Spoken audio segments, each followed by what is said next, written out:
I, Franklin Delano Roosevelt, do solemnly swear. I, Dwight D. Eisenhower, do solemnly swear. I, Barack Hussein Obama, do solemnly swear. That I will faithfully execute the office of President of the United States. President of the United States. President of the United States. And will, to the best of my ability. Will, to the best of my ability. Preserve, protect, and defend. Preserve, protect, and defend the Constitution of the United States. The Constitution of the United States. The Constitution of the United States. The Constitution. The Constitution of the United States. So help me God.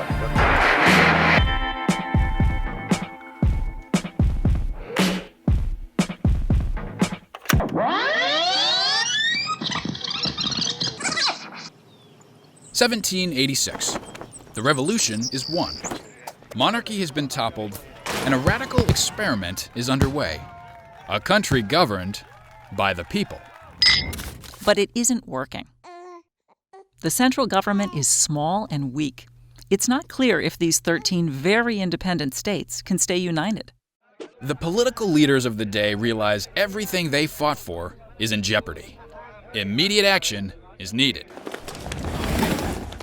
So they decide to get together and talk. Fun fact, no one writes a constitution if they're not in crisis. Can they solve the riddle of self-government? A nut that hasn't been cracked in 2,000 years? Enter James Madison. Madison comes to the convention prepared. He had done his research on other governments. What worked, what didn't, and why. He pored over hundreds of books on centuries of governing, many sent by his good friend Thomas Jefferson. It helped that he was fluent in 7 languages. Madison quickly zeroed in on the problem. Human nature. Potato farmers' rights! Potato farmers' rights! Madison was a keen student of human nature. Tomato farmers' rights! Tomato farmers' rights! He recognized that people often look out for themselves first. Tobacco farmers' rights. Tobacco farmers' rights. Potato farmers' rights! And band together with like-minded people, creating what he called factions. Farmers' rights! Farmers' rights! Bankers' rights! Bankers' rights! Many people thought American democracy would be torn apart by these arguing factions, and Madison understood the risk. It is of great importance in a republic not only to guard the society against the oppression of its rulers, but to guard one part of the society against the injustice of the other part.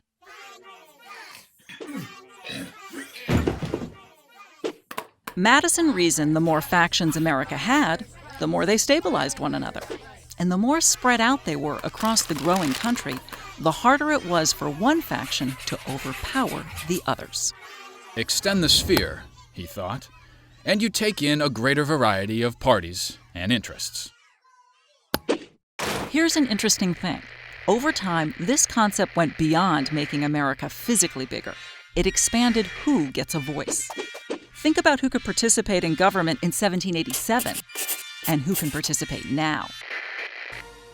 The sphere extended in ways Madison never envisioned, but his original idea made it possible. Madison's work wasn't done. He realized factions existed within the government itself.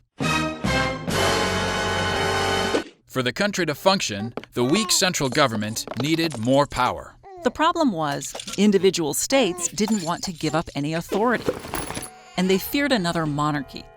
Madison had another idea. He proposed, let power be shared between the federal government and the states in a fair, sensible way. And to prevent the federal government from becoming a bully, let's also divide it up into 3 separate branches. Ambition, he reasoned, must be made to counteract ambition.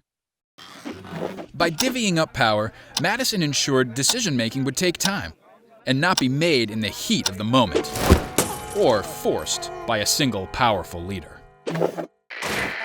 You know how it seems to take a long time to get things done in Washington? That's on purpose. This dynamic balance of power came to be known as federalism. James Madison was an unusual hybrid. Only 36 years old, he was intellectually brilliant and politically savvy. He understood ideas and people. He prided himself on being a problem solver and knew how to compromise, believing that vigorous competition among lively ideas would create the best outcome. Okay, back to 1787. After 109 hot, sweaty days in Independence Hall, Madison and his 54 colleagues present the new Constitution for approval by the states. Along with John Jay and Alexander Hamilton, Madison vigorously promotes the Constitution with a series of anonymous publications. The Federalist Papers become some of the most famous political essays in American history. But the states aren't convinced. Many fear the new Constitution doesn't do enough to protect individual rights. They hem and haw.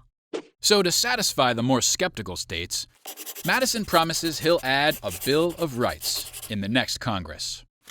The Bill of Rights ensures all individuals are guaranteed the same fundamental rights, and the government can't take those rights away.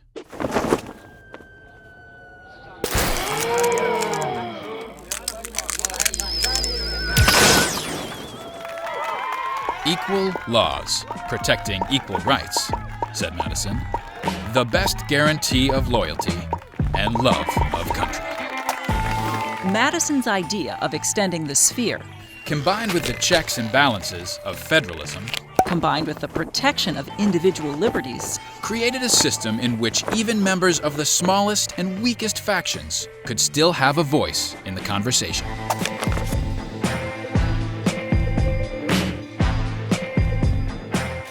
Madison didn't think the Constitution was perfect. And in his time, the Constitution pretty clearly benefited, well, yeah.